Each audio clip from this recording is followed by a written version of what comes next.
Buenos días, soy el ingeniero Jesús Miranda y esta es la clase 4 de instalaciones de interiores para primer año de bachillerato. En esta clase se van a ver los siguientes temas: instalaciones de electrificación en edificaciones, instalaciones eléctricas de baja tensión, clasificación, instalaciones interiores de edificaciones, tipología, niveles de electrificación, características, instalaciones en locales de pública concurrencia, instalaciones en locales con riesgo de incendio o explosión. Primero, vamos a estudiar las instalaciones eléctricas de baja tensión, pero primero vamos a revisar desde dónde se genera la energía eléctrica a través de las instalaciones de alta tensión. Las instalaciones eléctricas de alta tensión son utilizadas en su mayoría por la industria. Entran dentro de esta clasificación aquellas instalaciones que son capaces de generar, distribuir, transportar y transformar energía eléctrica en tensiones superiores a los 1000 o 1500 voltios. La tensión, a diferencia de lo que sucede con otro tipo de instalaciones eléctricas, se genera por fuerza motriz y puede provenir de centrales nucleares, termoeléctricas, parques eólicos o fotovoltaicos. En este tipo de instalación eléctrica, la energía se transforma en baja tensión para que el usuario final pueda consumirla.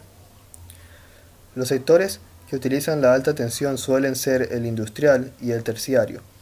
Las líneas de distribución, en el caso de alta tensión, pueden ser aéreas o subterráneas. Estas líneas trasladan cargas con intensidades que no suelen ser superiores a 400 amperios. Las líneas eléctricas pueden alimentar directamente al cliente o bien a los centros de transformación de la compañía eléctrica que tenga adjudicada su distribución. A continuación se muestra una imagen donde se ven las torres que transportan las líneas de alta tensión. Instalaciones eléctricas de baja tensión. Ya estudiamos alta tensión, ahora baja tensión. Más adelante veremos un esquema donde se relacionan todos los diferentes tipos de tensiones a través del esquema o la topología de distribución. Ahí se podrá tener una idea más clara al respecto. Instalaciones eléctricas de baja tensión. Las instalaciones de baja tensión son las que generan o distribuyen energía eléctrica para el consumo propio de los clientes finales, aunque la definición se hace extensible a las receptoras de corriente alterna que sea igual o inferior a 1000 voltios o de corriente continua que sea igual o inferior a 1500 voltios. Entonces, baja tensión hace referencia a todo lo que es menor de 1000 voltios. O 1500 ya. Tipos de instalaciones eléctricas según su uso. Instalaciones generadoras. Las instalaciones generadoras son aquellas que se caracterizan por, a partir de otras formas de energía, originar una fuerza electromotriz, lo que se traduce en energía eléctrica, para el transporte de la corriente alterna desde el lugar en el que se genera hasta el lugar en que se consume, como por ejemplo ciudades o plantas industriales, y que pueden estar a muchos kilómetros de distancia. Emplea líneas de transmisión de alta tensión. Ya habíamos dicho antes que las plantas generadoras pueden ser termoeléctricas, fotovoltaicas, nucleares, hidráulicas, etc. Toma la energía motriz, por ejemplo, de una planta hidráulica, toma la energía del movimiento del agua y la transforma en electromotriz, en energía eléctrica, a partir del movimiento. Y esto se hace a partir de los grandes generadores, ¿no? Instalaciones de transporte. Se denominan instalaciones de transporte aquellas líneas eléctricas que se conectan con el resto de las instalaciones eléctricas en cada caso. Si están instaladas en galerizas y zanjas, se les conoce como subterráneas, aunque también pueden ser aéreas, con los conductores instalados sobre apoyos. Instalaciones transformadoras. En este tipo de instalaciones, la energía eléctrica adquiere unas características propias distintas a las originales. Pueden, después de modificar una serie de parámetros, es el caso de los centros de transformación, como subestaciones eléctricas de distribución o subestaciones eléctricas de transmisión, en los que se modifica la tensión. Aumentándola o reduciéndola se logran usos más seguros de transporte hasta llegar a alcanzar tensiones desde los 6000 voltios hasta los 34000 voltios. Y aquí se puntualiza bastante en una parte. ¿Para qué se eleva la la corriente alterna, la tensión. Se le eleva para que pueda tener condiciones óptimas de transporte.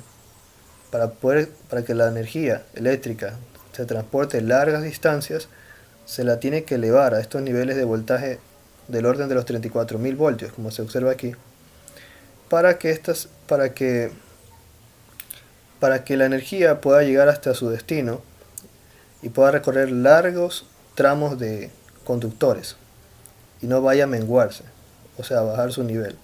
Ya que si se tratase de enviar la energía eléctrica con niveles más bajos, como 6.000 voltios o menos, esta no tendría la fuerza suficiente para poder viajar tantas distancias, una distancia tan extensa. Instalaciones receptoras. Tanto las casas particulares como los diferentes edificios de uso industrial o comercial emplean este tipo de instalaciones receptoras, que por otra parte son las más comunes. Al contrario que las instalaciones generadoras, transforman la energía eléctrica en otros tipos de energía para su uso común. Las instalaciones eléctricas receptoras cuentan con 5 partes diferenciadas. Alimentación. La energía del exterior lleva a la instalación receptora por esta parte. Este tipo de energía exterior puede ser de muy distinto tipo en el caso de las centrales eléctricas, química, radiante, mecánica, etc., aunque lo más común es que sea eléctrica. Protecciones y elementos de seguridad. Gracias a ellas se impiden las sobrecargas y los cortocircuitos, ya que aseguran la salud de las personas y la integridad de los bienes.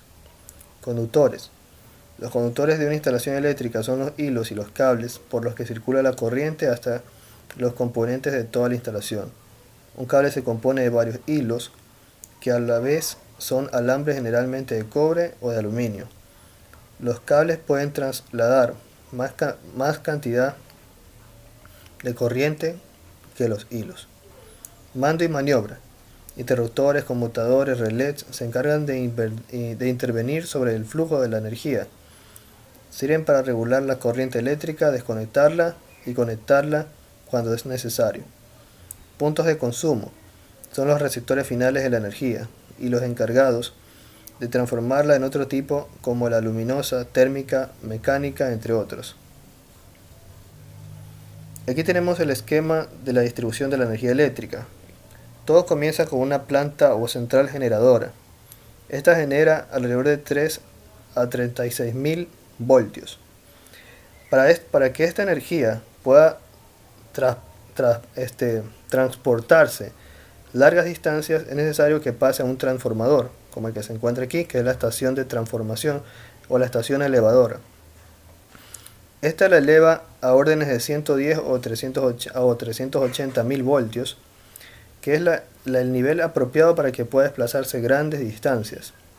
Entonces, digamos que la otra subestación queda en otro cantón, queda bien lejos. Entonces, para poder ser transportada a esta gran distancia se requiere este alto nivel de voltaje. Entonces, al llegar a su destino, como ya llegó a su destino, ahora sí ya tenemos que reducirla. Si se dan cuenta, de los 110 a 380.000 voltios se la baja a través de otro transformador, pero este va a ser un transformador reductor. Aquí se sube estación de transformación, este va a ser un reductor, ya que baja el nivel de voltaje a unos 25 a 132.000 voltios. La ha bajado. Luego esta se transporta hasta otra subestación transformadora, ya aquí sería para poder llevarla a un lugar no tan lejano, más cercano de la subestación, y se reduce de 3 a 30.000 voltios, lo cual ya puede ser canalizado por otro pequeño transformador para ser aprovechado por una pequeña industria, como se observa aquí. Y este nivel de voltaje, para poder ser aprovechado por los consumidores finales, que somos las viviendas, las personas, ¿no?, debe ser reducido otra vez con otro centro de transformación, la cual baja al nivel de 125 a 220 voltios, que es lo que llega a la cometida de nuestros hogares. Y así es como se distribuye la energía eléctrica. Instalaciones de interiores de edificaciones, tipología. La instalación eléctrica De uso doméstico es un tipo de instalación destinado al uso de energías eléctricas dentro de un edificio de viviendas, acometida eléctrica y distribución hasta nuestras viviendas. Lo primero que veremos son los elementos necesarios para suministrar esta energía desde la red eléctrica exterior hasta nuestra vivienda. Aquí tenemos un esquema de lo que vendría a ser la distribución de la energía eléctrica desde la acometida hasta nuestros hogares. Aquí se representa la acometida como un tubo que viene de la parte de abajo, que ya viene con las líneas de alimentación. En este caso serían, si no me equivoco, dos fases, el tierra y el neutro. Dos fases, el tierra y el neutro. O pueden ser también tres fases y el neutro, dependiendo de lo que tengamos. Por ejemplo, si es una industria, posiblemente utilicen una alimentación trifásica. Si es una vivienda, solo necesitaría dos fases y el neutro. Y así. Aquí tenemos que estas líneas pasan a una caja general de protección. Ya vamos a revisar. Una línea repartidora y pasa al tablero donde se encuentran los contactores. Y luego pasa una derivación individual. Ya vamos a revisar en qué se componen cada una de estas partes de esta distribución. Nosotros estamos más familiarizados con lo más básico para una vivienda, que vendría a ser la acometida, luego la caja de medidores, donde va a estar el medidor, luego el medidor, la caja de los disyuntores, donde van a estar los breakers, y ahí pasa directamente a suministrar a cada una de las cargas y partes de nuestra vivienda. Línea de acometida. Conecta la red de distribución con la caja general de protección. Tanto la línea de acometida como la red de distribución pertenecen a las compañías eléctricas. Es el punto de entrega de energía eléctrica por parte de las compañías suministradoras. Las acometidas se realizan de forma aérea o subterránea dependiendo del origen de la red de distribución a la cual se conectan. El número de conductores que forman una línea de acometida es determinado por la empresa distribuidora, siendo por lo general tres conductores, negro, gris y marrón. Y el neutro es el azul.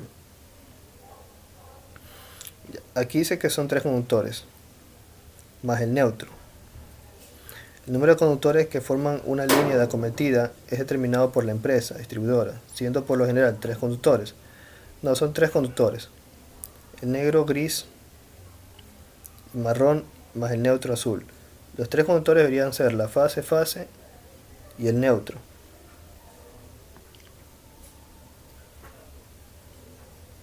Caja general de protección. Es el primer elemento de distribución con el que cuenta la instalación de un edificio y los elementos que se encuentran en su interior, fusibles, protegerán la instalación completa. La entrada de esta caja delimita la propiedad de los usuarios. Esta caja pertenece a la comunidad de vecinos. Ya como podemos ver, la caja de protección es una caja que va a contener fusibles y esta es una acometida o instalación para un edificio. Línea repartidora. Conecta la caja general de protección con el cuarto destinado a la centralización de contactores. En las viviendas unifilares, la línea repartidora no existe, ya que la caja general de protección enlaza directamente con el contactor del abonado. Central de contactores. Es el lugar destinado dentro del edificio a la colocación de los contadores de media energía, o sea los medidores, que nos indicarán el consumo de energía.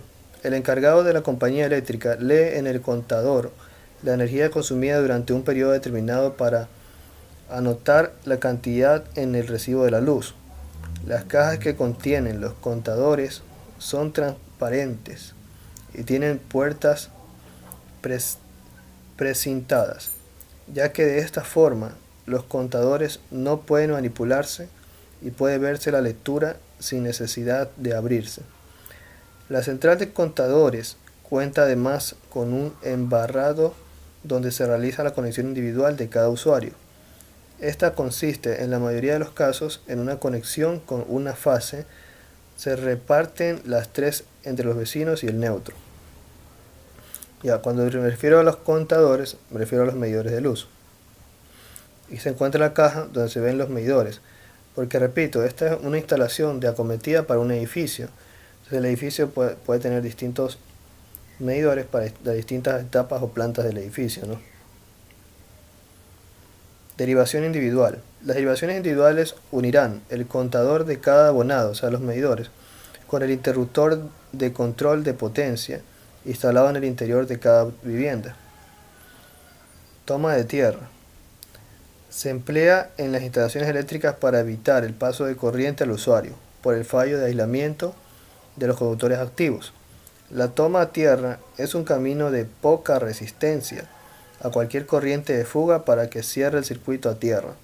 En lugar de pasar a través del usuario, consiste en una pieza metálica enterrada en una mezcla especial de sales y conectada a la instalación eléctrica a través de un cable. En todas las instalaciones interiores, según el reglamento, el cable de tierra se identifica por ser un aislante de color verde y amarillo. Suele ser única para todo el edificio. Aquí hace mención de que se ve que en la instalación se efectúa con una mezcla especial de sales. Eso se refiere a que cuando se instala la varilla de tierra, esta se la entierra en el suelo, pero no se la entierra solamente, sino que se debe efectuar una mezcla especial, como el concreto, pero con ciertos aditamentos para facilitar la conducción y su interacción con el resto del suelo. Ya podemos profundizar en eso más adelante o en otra clase. Cuadro general de protección y distribución. Este cuadro se sitúa en el interior de la vivienda y en él hallamos los elementos de control y protección de las instalaciones eléctricas de nuestro hogar. Debido a la importancia de este cuadro, lo trataremos con más detalle en el siguiente punto. Panel de distribución, ya lo hemos revisado. Cuadro general de protección y distribución. Este cuadro es el corazón de la instalación eléctrica. Se muestra de nuestra vivienda. En él podemos encontrar elementos de protección, protegen a las personas y a las instalaciones. Distribución, agrupan los distintos equipos de consumo en circuitos comunes. Y control, fundamentalmente de la potencia contratada a la compañía eléctrica. Este cuadro se compone fundamentalmente de dos tipos de interruptores, llamados magnetotérmico y diferencial. Escribiremos en la siguiente página su funcionamiento. Magnetotérmico. Un interruptor magnetotérmico es un dispositivo capaz de interrumpir la corriente eléctrica de un circuito cuando ésta sobrepasa ciertos valores máximos. El dispositivo corta la corriente de dos formas distintas, constando por tanto de dos partes, un electroimán y una lámina bimetálica. El magnetotérmico se diseña para una intensidad nominal IN, disparándose cuando se supera por una sobrecarga o por un cortocircuito. Tiene dos formas de funcionar. Bueno, sí podemos decir que el magnetotérmico es un elemento de protección, pero vamos a revisar cómo funciona. Este se abre cuando existe una sobrecarga, pero vamos a ver cómo es que trabaja, ¿no? Tiene dos partes, el funcionamiento térmico, que es el siguiente. El dispositivo térmico está formado por una varilla bimetálica con dos metales con coeficientes de dilatación distintos. Este dispositivo previene de las sobrecargas. ¿Qué es lo que ocurre? La corriente circula desde este punto, viene por aquí, pasa por esta lámina bimetálica y cierra este circuito hasta acá y pasa a su destino final, que puede ser por ejemplo un motor como está aquí, o lo que sea esta carga, puede ser un medidor también. ¿Ya? ¿Qué pasa? Si la carga, que digamos que es un motor, se sobrecalienta y como consecuencia pasa una corriente un poco elevada a través del conductor, esta corriente también va a pasar por esta lámina bimetálica, provocando que ésta se caliente y de esa manera, como esta tiene dos coeficientes bimetálicos, o sea, dos coeficientes de dilatación distintos, se va a dilatar por ese excedente de temperatura que provoca el exceso de corriente. Y al dilatarse, lo que va a ocurrir es que va a abrir el contactor. Y al abrirse el contactor se abre el circuito y se apaga la carga. Eso es por temperatura. Ahora, funcionamiento magnético. El dispositivo magnético está formado por un electroimán por el que circula la corriente del circuito. Este dispositivo previene de los cortocircuitos, ¿no? ¿Cómo funciona? Funciona de forma parecida. De igual manera, aquí viene el cable de fase, circula a través de esta bobina, cierra el contactor y viene hacia la carga. Si llegase a transferirse una corriente por encima de la nominal, muy elevada, esta corriente, como pasa a través de esta bobina, va a provocar que esta bobina se magnetice a un cierto nivel, provocando que se abra este contactor. Provocando que se abra el contactor y de esa manera se abre todo el circuito. ¿Ya? Siguiente, diferencial. Es un interruptor que tiene la capacidad de detectar la diferencia entre la corriente de entrada y salida de un circuito. Cuando esta diferencia supera un valor determinado, sensibilidad, para el que está calibrado 30 mA, 300 mA, etc., el dispositivo abre el circuito interrumpiendo el paso de la corriente a la instalación que protege. La utilidad principal de este dispositivo es proteger a las personas de las derivaciones causadas por fallas de aislamiento entre los conductores, activos y tierra o masa de los aparatos. Veamos cómo funciona. Funcionamiento sin derivación. La base del diferencial es un núcleo toroidal, el cual es este de aquí, este núcleo redondo, con 3 bobinas, 2 para fase y 1 para neutro. Aquí se observa, aquí está uno en la fase, otro en la fase, y el otro es para el neutro. Y una que recogerá el diferencial de flujo magnético. Si no hay derivación por las 2 bobinas del núcleo toroidal, ha circulado a la misma intensidad con la que la tercera bobina no ha recogido ninguna variación de flujo magnético. Repito, si no hay derivación por las 2 bobinas del núcleo toroidal, ha circulado a la misma intensidad con lo que la tercera bobina no ha recogido ninguna variación de flujo magnético. Pero ¿qué pasa si hay una diferencia de corriente? Funcionamiento con derivación. En el anillo toroidal se produce una diferencia en el flujo magnético, producido por la bobina de la fase. Aquí vemos una representación del flujo, ¿verdad? Un flujo que se dirige de esta dirección provocado por la bobina de la fase, por así decirlo, y esta acá por la bobina del otro terminal, del otro cable, que podría ser el neutro. ¿Ya? Entonces cada flujo se va a dirigir hasta la bobina diferencial, ¿verdad? Y si un flujo es distinto al otro, la bobina va a detectar esa diferencia, porque no se van a anular los flujos, entonces esta se va a magnetizar abriendo el contactor. Eso es lo que se entiende, ¿no? Vamos a continuar leyendo. En el anillo toroidal se produce una diferencia en el flujo magnético producido por la bobina de fase y la de neutro, lo que produce un flujo diferencial. Este flujo magnético induce una corriente eléctrica en la bobina central que activará durante un instante el electroimán. Este a su vez disparará el diferencial abriéndose el interruptor. Correcto. Entonces, por aquí va a circular una corriente, por acá también.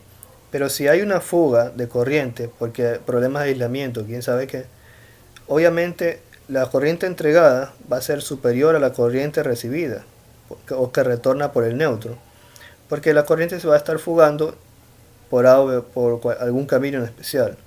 Entonces, al ocurrir esto, esta corriente, al ser mayor que la que retorna, no se va a anular y va a quedar una corriente resultante que va a excitar esta bobina de acá, que va a activar este contactor de manera que se va a abrir, y al abrirse se corta el circuito, ya no va a estar entregando energía, ¿verdad? Identificación de terminales. Esto es muy importante porque Si nosotros estamos trabajando en un edificio en el cual no tenemos diagramas, no tenemos idea de cómo identificar cuáles son los terminales, podemos guiarnos por este código de colores.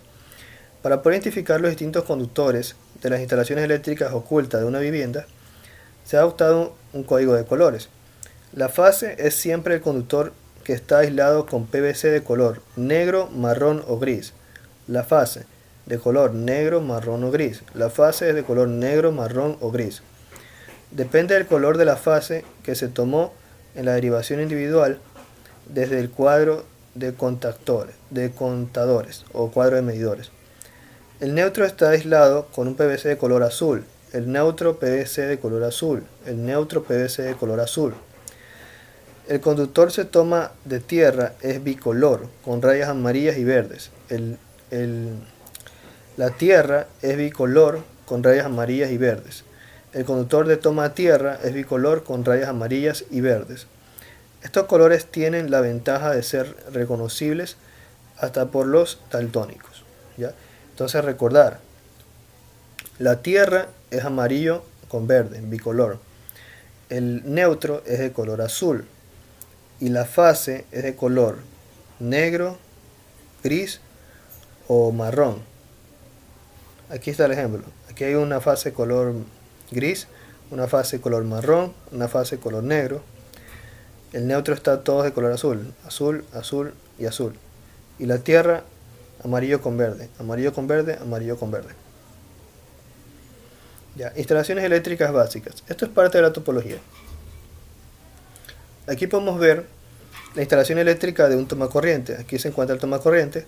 Se observa que no tiene la puesta a tierra solo por comodidad, para que se pueda entender mejor. Pero obviamente debería tener su puesta a tierra, ¿verdad? Y en la conexión física se toman dos líneas de las líneas principales, ¿no?, de la instalación, del circuito que va hacia el panel de distribución y van directamente hacia el toma, ¿sí? Interruptor unipolar. Permite controlar una o más luminarias desde un único punto. Se utiliza normalmente un interruptor unipolar, solo corta un cable. Aplicando a la fase, esto es muy importante, pues si cortamos el neutro en lugar de la fase también funcionará, pero si tocamos la bombilla, parte metálica, con la luz apagada podríamos tener una descarga. Vamos a puntualizar esto. Lo que ocurre es lo siguiente. Muchos técnicos que no tienen cuidado de identificar la fase y el neutro del circuito cometen el error de mandar la fase directo al foco, o sea, a la boquilla, y poner el neutro al interruptor. Y eso está mal, está muy mal. Porque la fase viva no puede estar directamente a la boquilla, porque si una persona va a hacer un mantenimiento, cambiar un foco y toca la boquilla, le puede coger la corriente, puede sufrir una descarga. Lo más seguro es mandar el neutro directo a la boquilla, el neutro directo, porque el neutro no es la fase viva. Entonces si la persona toca el neutro, no le va a coger la corriente. Y mandar la fase al interruptor como medio de protección, para que cuando esté abierto, saber que no va a estar energizado ni va a tener línea viva el foco o la carga o la boquilla. ¿Sí? Esa es la forma correcta. La fase o línea viva tiene que ser la que va al interruptor. Aquí se ejemplariza. Viene la fase, baja al interruptor y retorna al foco, y por acá viene el cable de neutro directo a la boquilla. Acá. Dos conmutadores. Permite controlar uno o más luminarias desde dos puntos distintos. Se utilizan dos interruptores conmutadores. La apariencia externa de los interruptores unipolares, bipolares, conmutadores y llaves de cruce es idéntica, aunque lógicamente su mecanismo interior es distinto. Se reconocen por el número de cables que llegan a ellos. Aquí tenemos una representación de la implementación de dos conmutadores y aquí las conexiones. ¿Cómo funciona esto? Se supone que si estamos a dos distancias muy alejadas una del otro, al presionar el interruptor, digamos que se enciende el foco. Caminamos, avanzamos, Como no queremos regresar para apagar el foco, presionando este otro interruptor se apaga el foco, porque uno va a ser el complemento del otro. Más adelante vamos a hacer un estudio más a profundidad de esta conexión, no es muy complicada. Dos conmutadores y llave de cruce. Permite controlar una o más luminarias desde tres puntos distintos. Se utilizan dos interruptores conmutadores y un interruptor de cruce. Esta configuración es muy útil en pasillos largos o por ejemplo en una habitación de matrimonio con interruptores en cada lado de la cama y en la entrada de la habitación. Y aquí tenemos tres interruptores. Obviamente los tres interruptores van a permitir el encendido o el apagado del foco a conveniencia. Más adelante en la siguiente clase podemos hacer un estudio más profundo al respecto de las conexiones que implican este circuito. Pulsador. Permite actuar sobre un aparato durante el tiempo en el que se encuentra presionado el pulsador. Esta conexión se utiliza normalmente en viviendas para accionar el timbre. Para ello se utiliza un pulsador normalmente abierto. Aquí se muestra el esquema del pulsador. Tenemos el pulsador y lo que vendría a ser el buzzer o el parlante que pulsa el sonido, ¿no? Aquí la conexión. La línea del neutro va directo hacia la carga, que vendría a ser el buzzer o el parlante en sí, o la caja del timbre. Y la línea de la fase viene al pulsador y después el pulsador retorna a la carga. Y así es como se efectúa la conexión correctamente. Ya. Eso sería todo por hoy. Muchas gracias.